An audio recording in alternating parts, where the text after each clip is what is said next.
Buen día, somos estudiantes del Centro Regional de Educación Normal, del Grupo 402 de la Licenciatura en Educación Especial. Por esta ocasión presentaremos el proyecto integrador del curso Ajustes Razonables para la Atención a la Diversidad. Veremos cómo implementamos el DUA dentro de nuestra planificación y cómo ajustamos o hacemos los ajustes razonables para los niños dependiendo de sus barreras que enfrentan dentro de la escuela y sus discapacidades. Bueno, ahora vamos a ver qué es el DUA. El DUA es un enfoque educativo el cual busca que todos los estudiantes aprendan sin importar sus habilidades, necesidades o estilos de aprendizaje. Sus objetivos son eliminar las barreras para la participación. También busca lo que es la educación inclusiva y, como pueden ver, también ofrece diferentes formas de aprendizaje. Es importante porque permite que todos los estudiantes tengan las mismas oportunidades de aprender. Ayuda a que los alumnos se sientan incluidos, participen más y aprendan mejor según sus capacidades. Bueno, el DUA tiene 3 principios. El primero es la representación, que consiste en presentar la información de diferentes formas. El segundo es acción-expresión, que permite que los alumnos demuestren lo que saben de distintas maneras. Y el tercero es la implicación, que busca motivar a los estudiantes. Bueno, el principio de representación consiste en enseñar el contenido de distintas maneras, como puede ser con videos, imágenes, explicaciones orales, porque no todos los alumnos aprenden de la misma manera. Bueno, el segundo es de acción-expresión. Aquí se permite que los estudiantes muestren lo que aprendieron de diferentes maneras. Por ejemplo, puede ser con exposiciones, dibujos o trabajos, no solo con exámenes. Y el último es el de implicación. Este principio busca que los alumnos estén motivados e interesados en aprender, usando actividades dinámicas, juegos o temas que les gusten. Aquí es fomentar la participación, actividades interesantes y motivar al estudiante. En la pauta de la representación hace mención sobre las diferentes formas de compartir la información. Más que nada facilita la comprensión del lenguaje y de los símbolos. La pauta de la acción y expresión tiene que ver con las diferentes formas de la participación. Aquí hace mención sobre la facilidad de la comunicación. En el DUA se mencionan 3 redes neuronales, que es la afectiva, la estratégica y la de reconocimiento. La primera menciona sobre la motivación y el interés de los alumnos, al igual que las emociones. La segunda, que es la estratégica, tiene que ver con lo que interpretamos, la información. Y la tercera, que es la de reconocimiento, la organización y cómo expresamos lo que aprendimos. Las barreras para el aprendizaje y la participación son todos aquellos obstáculos que dificultan o impiden que los estudiantes aprendan, participen e interactúen plenamente en la escuela. Estas barreras no se encuentran únicamente en el alumno, sino también en la escuela, la infraestructura, las actitudes, entre otras. Su objetivo es identificar qué factores son los que están limitando el acceso a la participación y el aprendizaje de los estudiantes para buscar estrategias que favorezcan una educación inclusiva y de calidad. Las barreras para el aprendizaje y la participación surgen cuando las condiciones de la escuela, la comunidad o la sociedad dificultan que algunos alumnos desarrollen sus capacidades en igualdad de condiciones. Por ejemplo, un estudiante con movilidad reducida puede verse o puede enfrentar dificultades si la escuela no cuenta con rampas. Un alumno con discapacidad o necesidades específicas puede verse afectado si el docente tiene actitudes negativas o tiene muy poca disposición para realizar adecuaciones. Los espacios reducidos pueden limitar la movilidad y la participación de los estudiantes. Por ello, las barreras para el aprendizaje y la participación deben identificarse y eliminarse para garantizar una educación inclusiva. Ahora veremos la clasificación de las BAPS. Existen varias clasificaciones, una de ellas son las barreras físicas o de infraestructura, que estas son las relacionadas con las condiciones materiales y arquitectónicas de la escuela. Por ejemplo, la falta de rampas, las escaleras sin accesibilidad, los pasillos estrechos, los salones pequeños, los baños no adaptados, la infraestructura deteriorada o peligrosa de la escuela. Otra barrera son las barreras actitudinales, que estas se refieren a las creencias, los prejuicios, los estereotipos, las actitudes de los maestros y la participación de los estudiantes. porque estas limitan la participación de los estudiantes. Por ejemplo, el rechazo hacia los estudiantes con discapacidad, la baja expectativa que se tiene sobre el desempeño de algunos alumnos, la resistencia de los docentes a realizar ajustes o adaptaciones y la falta de disposición para trabajar en inclusión. Otra barrera son las barreras pedagógicas y didácticas, que estas son las relacionadas con las estrategias de enseñanza y evaluación. Por ejemplo, el uso de una sola forma de enseñar, la falta de adecuaciones curriculares, los materiales poco accesibles, las evaluaciones que no consideran las necesidades de todo el alumnado, etc. Otras barreras son las barreras organizativas, que estas se relacionan con la estructura y funcionamiento de la institución. Por ejemplo, los horarios poco flexibles, la falta de coordinación entre los maestros, la escasez de apoyos especializados, los grupos demasiado numerosos, etc. Otra barrera son las barreras sociales y culturales, que estas provienen del contexto familiar, lo social y lo cultural. Por ejemplo, la discriminación, la exclusión social, las diferencias lingüísticas, la falta de apoyo familiar. Durante nuestra jornada de observación y práctica, identificamos diversas barreras para el aprendizaje y la participación que pueden afectar el acceso, la permanencia y el aprendizaje de los estudiantes. Entre las barreras que detectamos, la que más se encontró fue la barrera de infraestructura. Esto debido a que algunos espacios presentan condiciones poco seguras, como barandales y salidas que representan riesgos, además de la ausencia de rampas para personas con movilidad reducida. Asimismo, se observaron salones pequeños, que eso dificultan la movilidad y la realización de actividades inclusivas. También se detectaron barreras actitudinales por parte de algunos maestros de aula regular, estas reflejadas en prácticas o actitudes que pueden limitar la participación plena de ciertos estudiantes. Todas estas situaciones evidencian la necesidad de fortalecer la cultura inclusiva de la institución, mejorar la condición física del plantel y promover acciones que favorezcan una educación accesible, equitativa para todos los alumnos. Todas estas situaciones evidencian la necesidad de fortalecer la cultura inclusiva de la institución, mejorar la condición física del plantel y promover acciones que favorezcan una educación accesible, equitativa para todos los alumnos. ¿Qué son los ajustes razonables? Son las modificaciones y adecuaciones necesarias y adecuadas que se realizan para, sin generar una carga desproporcionada o indebida para una persona con alguna discapacidad, para que goce de sus derechos en igualdad de condiciones que todos los demás alumnos.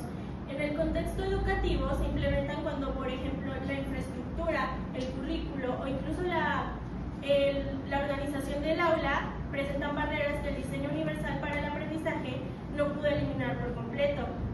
Entonces, mientras que el DUA se diseña desde el inicio para todos, los ajustes razonables se activan únicamente cuando un alumno los necesita individualmente. Para su explicación, los podemos clasificar en 4 dimensiones principales según el ámbito educativo en el cual se aplican. Tenemos a la infraestructura y a los espacios, que son las modificaciones físicas que garantizan la accesibilidad y la movilidad autónoma. Por ejemplo, la colocación de rampas, barandales, la señalética en sistema braille, la adecuación de los mesabancos a la altura del alumno e incluso también la organización del aula para poder permitir el paso de una silla de ruedas. En los materiales didácticos y de apoyo se refiere a los recursos adaptados, ya sean digitales o tangibles, que utiliza el alumno para que pueda acceder a toda la información. Por ejemplo, un alumno que tiene problemas de visión, le podemos dar libros de texto macrotipos que tienen una letra más grande que los normales y esto los puede ayudar muchísimo para seguir su aprendizaje. También se encuentra en la comunicación e información que los canales de mensajes, la información, las instrucciones y los contenidos sean muy comprensibles para los alumnos para que puedan entender bien y seguir con su aprendizaje. Por ejemplo, se podrían utilizar tableros de comunicación con pictogramas, que son sistemas alternativos y aumentativos de la comunicación, y también podría ser la traducción simultánea a la lengua de señas mexicana. Ahora, la organización de la jornada y el aula sería flexibilizar los tiempos, ya sea dar tiempos extra durante alguna evaluación o actividades que ya estén programadas, así como también podría ser situar al alumno específico del aula, ya sea para evitar los distractores o para acercarlo al pizarrón. Muy bien, como futuros docentes, al abordar los ajustes razonables, nos pusimos a reflexionar sobre nuestra práctica en las jornadas de observación y práctica y nos dimos cuenta de que tanto mis compañeros como yo ya hemos aplicado los ajustes razonables en varias ocasiones de forma indirecta e incluso inconscientemente, como por ejemplo cuando hemos tenido que adaptar alguna actividad que funciona para algunos alumnos, pero para uno tal vez no. Entonces, hemos implementado nuevas estrategias para enseñar los mismos contenidos, pero de diferente manera, que se adapte al estilo de aprendizaje del alumno. Y bueno, finalmente podemos concluir que los ajustes razonables no es una carga más de trabajo, sino que es un derecho fundamental que tienen todos nuestros estudiantes para garantizar que aprendan en igualdad de condiciones que los demás alumnos. Bueno, ahora hablaremos sobre una planeación didáctica que se elaboró en nuestra jornada de prácticas. La parte de la que voy a hablar son las BAR, que son las barreras para el aprendizaje y la participación. Hablaremos del caso de un estudiante que se llama José Martínez, tiene 11 años de edad y presenta discapacidad intelectual o DI, parálisis cerebral y estrabismo. Estas condiciones no determinan lo que puede aprender, pero sí pueden generar algunas necesidades específicas de apoyo para que pueda participar de manera adecuada dentro de la escuela. Antes de iniciar con las barreras que fueron detectadas, quisiera dar una breve introducción sobre las discapacidades que presenta. Como primera, tiene la discapacidad intelectual. Sus características principales son que tiene dificultades en el proceso de aprendizaje, puede requerir más tiempo para comprender la información y a veces tiene que necesitar apoyo para resolver los problemas y también desarrollar su autonomía. Los apoyos necesarios que podemos dar nosotros como maestros pues es que le demos instrucciones claras, concretas y sencillas, que también el material sea concreto, que sea visual y que las actividades estén adaptadas a su ritmo de aprendizaje. La discapacidad intelectual, como en general, afecta principalmente en la forma en que una persona aprende, comprende y resuelve situaciones. En el caso de José, pues como dije antes, puede necesitar más tiempo y diferentes estrategias para adquirir aprendizajes. Es por eso que es importante tanto para nosotros adaptar sus actividades y no limitar sus capacidades. Tenemos la parálisis cerebral, que esta afecta principalmente, sus características es que afecta el movimiento, la postura y la coordinación del cuerpo. También puede presentar dificultades al desplazarse o manipular objetos. Además de que, por ejemplo, en casa o en la escuela puede requerir de apoyo físico de una persona, amigo, maestro, dentro del aula o en casa igual. Y bueno, para apoyos necesarios tiene que haber espacios accesibles, un mobiliario adecuado y también tenemos que apoyar para favorecer su autonomía. La parálisis cerebral es una condición que afecta principalmente, como ya dije, el movimiento y la coordinación del cuerpo. Esto es debido a una alteración en el desarrollo del cerebro antes, durante o después del nacimiento.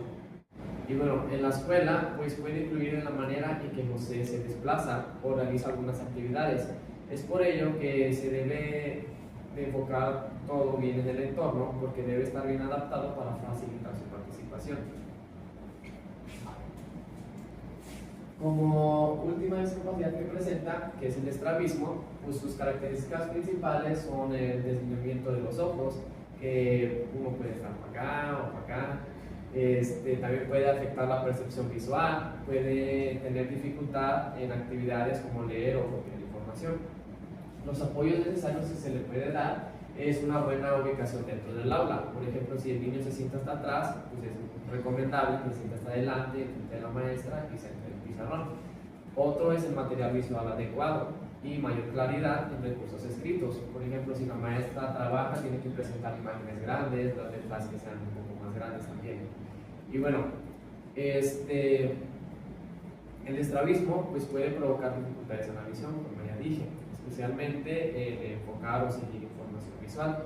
Es por eso que el docente tiene que realizar ajustes sencillos como ubicarlo en un lugar adecuado y utilizar materiales más visibles y dar apoyos visuales. Bueno, ahora hablaremos sobre las barreras que fueron detectadas. Una de ellas es las barreras actitudinales. Aquí pues es la falta de comprensión sobre sus necesidades, sus prejuicios sobre sus capacidades y menores oportunidades de participación. Otra de ellas es las barreras de infraestructura, que aquí pues, los salones son pequeños que limitan su movilidad y falta de rampas para desplazarse y espacios un poco accesibles. Un problema que se notó en la escuela es de que el salón de USAED es pequeño, además de que está ubicado en el segundo piso, y pues a él se le dificulta cada vez que quiere ir al baño, quiere bajar a almorzar, estar subiendo y bajando las escaleras. Y como última barrera son las pedagógicas. Aquí pues las actividades que su maestro de habla regular tiene pues no son flexibles para él, tiene muy poca adaptación de materiales y estrategias, pues lo que puede provocar que el niño no aprenda lo suficiente. Y bueno, como futuros docentes, pues es importante que nosotros comprendamos que la discapacidad no es la única causa de dificultades que puede presentar un estudiante, pues ya que muchas veces son las barreras del entorno las que limitan su participación. Por eso debemos crear espacios inclusivos donde, por ejemplo, José pueda aprender, participar y desarrollar sus habilidades junto con sus compañeros. A continuación les hablaré sobre los objetivos flexibles. El principal objetivo es que todos los alumnos logren comprender y analizar cuentos y poemas mexicanos, independientemente de sus características o necesidades educativas. Para ello, se busca que cada estudiante participe de acuerdo con sus posibilidades, utilizando diferentes formas de acceso a la información, como la lectura, las imágenes, la escucha y el trabajo colaborativo. Además, se permite que expresen sus aprendizajes de diversas maneras, por ejemplo, mediante dibujos, exposiciones orales, producciones escritas, actividades creativas. Con estos objetivos flexibles se favorece la inclusión, la participación activa y el aprendizaje significativo de todo el alumnado, respetando así sus diferentes ritmos y estilos de aprendizaje. Continuando con el formato de la planificación, ahora vamos a explicar las actividades que se realizaron para la fase 5 de primaria, junto con las adecuaciones realizadas a partir de los principios y pautas del diseño universal para el aprendizaje DUA. Esto con el propósito de atender a la diversidad presente en el aula y además favorecer la participación del alumno José, que tiene discapacidad intelectual, estrabismo y parálisis cerebral. Para comenzar, el contenido que se aborda en esta secuencia es la comprensión y producción de textos discontinuos. Los procesos de desarrollo de aprendizaje PDA contemplan, en primer lugar, el reconocimiento de las características y su función de este tipo de textos y, posteriormente, la producción mediante el uso de elementos gráficos que permitan organizar y presentar la información de manera clara. Estos contenidos pertenecen al campo formativo de lenguajes y se trabajan considerando ejes articuladores como pensamiento crítico, inclusión y también apropiación de las culturas a través de la lectura y escritura. En la primera sesión se introduce el tema de los textos discontinuos a través de preguntas sencillas y directas. Esto para que los alumnos puedan recuperar conocimientos previos. Posteriormente se presentan diversos ejemplos visuales mientras se explican sus características y funciones principales. Y finalmente se realiza una reflexión grupal sobre lo aprendido durante la actividad. Esta adecuación corresponde al principio 1, múltiples formas de representación, particularmente a la pauta de percepción, ya que esta busca garantizar el acceso visual a la información. De la misma forma, durante la explicación de los conceptos se empleó un lenguaje sencillo. Las instrucciones fueron breves y los ejemplos concretos y relacionados con las situaciones cotidianas. Esto responde a la pauta de lenguaje y símbolos, ya que facilita la comprensión del vocabulario. Asimismo, durante la explicación de los conceptos se empleó un lenguaje sencillo. Las instrucciones fueron breves y los ejemplos muy concretos. Estos se relacionaban a las situaciones cotidianas. Esto responde a la pauta de lenguaje y símbolos, ya que facilita la comprensión del vocabulario nuevo y los conceptos abstractos. Por otra parte, al momento de participar en las preguntas iniciales y en la reflexión final,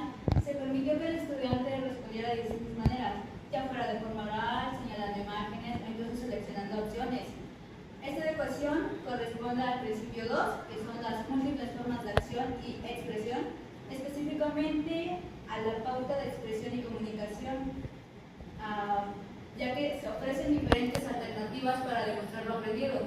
Además, durante toda la actividad se brindaron apoyos graduales, como el tiempo adicional para responder, y también se acompañó cuando fue necesario.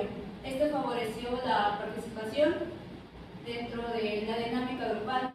En la segunda sesión se buscó reforzar los conocimientos adquiridos sobre los textos discontinuos mediante actividades lúdicas. Para esto se realizó un memorama en el que los alumnos debían relacionar el nombre de cada tipo de texto discontinuo con su imagen. Posteriormente se les proporcionó un crucigrama relacionado con los conceptos trabajados previamente. Y por último, los estudiantes debían compartir cuál fue el tipo de texto que más llamó su atención y comentar también para qué creen que se puede utilizar. Para favorecer la participación del estudiante, se requirieron apoyos adicionales durante estas actividades. Por ejemplo, durante el memorama se utilizaron tarjetas de mayor tamaño y con imágenes más visibles para facilitar la identificación de los elementos. También se redujo la cantidad que debía relacionar simultáneamente. Esto permitió centrar la atención en los conceptos más importantes. Estas adecuaciones corresponden al principio 1, múltiples formas de representación, particularmente a la pauta de percepción. Además, se incorporaron apoyos visuales adicionales para relacionar los nombres de los textos con sus ejemplos. Esto favoreció la comprensión de los conceptos trabajados. A esta adecuación se vincula con la pauta del lenguaje y símbolos. Respecto al crucigrama, se proporcionó un banco de palabras y también se apoyó visualmente mediante imágenes relacionadas con las respuestas esperadas. También se permitió recibir orientación gradual por parte de la maestra cuando fue necesario. Estas acciones favorecen la construcción de conocimientos al conectar la nueva información con aprendizajes previos. Por otra parte, durante ambas actividades se flexibilizó la forma de participación, se permitió señalar, elegir opciones y también expresar respuestas de manera oral, según las posibilidades que tenía el alumno. Esta adecuación corresponde al principio 2, múltiples formas de acción y expresión, específicamente a la pauta de expresión y comunicación. A continuación, mi compañera Dulce explicará las actividades restantes. En esta tercera sesión, los estudiantes identificarán las características de distintos textos discontinuos utilizando post-it de colores. Desde el enfoque del DUA se incorporan apoyos visuales permanentes y ejemplos concretos para facilitar la comprensión de las características de cada texto. Además, los materiales se colocan en espacios accesibles y visibles para todos los alumnos. Los colores de los post-its funcionan como claves visuales para apoyar a que identifiquen elementos importantes como los títulos y la información. También se analizan un modelado previo y explicaciones claras para asegurar que todos comprendan la actividad. Estas adecuaciones corresponden principalmente al principio 1, que se llama múltiples formas de representación, ya que facilitan el acceso y comprensión de la información mediante apoyos visuales y ejemplos concretos. Asimismo, se favorece el principio 3, llamado múltiples formas de implicación, a promover la participación de todos mediante preguntas guiadas y la construcción colectiva del conocimiento. En la sesión 4, los alumnos trabajarán en parejas o en equipos pequeños para reconstruir textos discontinuos, utilizando sobres con imágenes, títulos y fragmentos de información recortados. Para ello deben analizar cada elemento, identificar dónde corresponde, colocarlo y organizar la información de manera adecuada.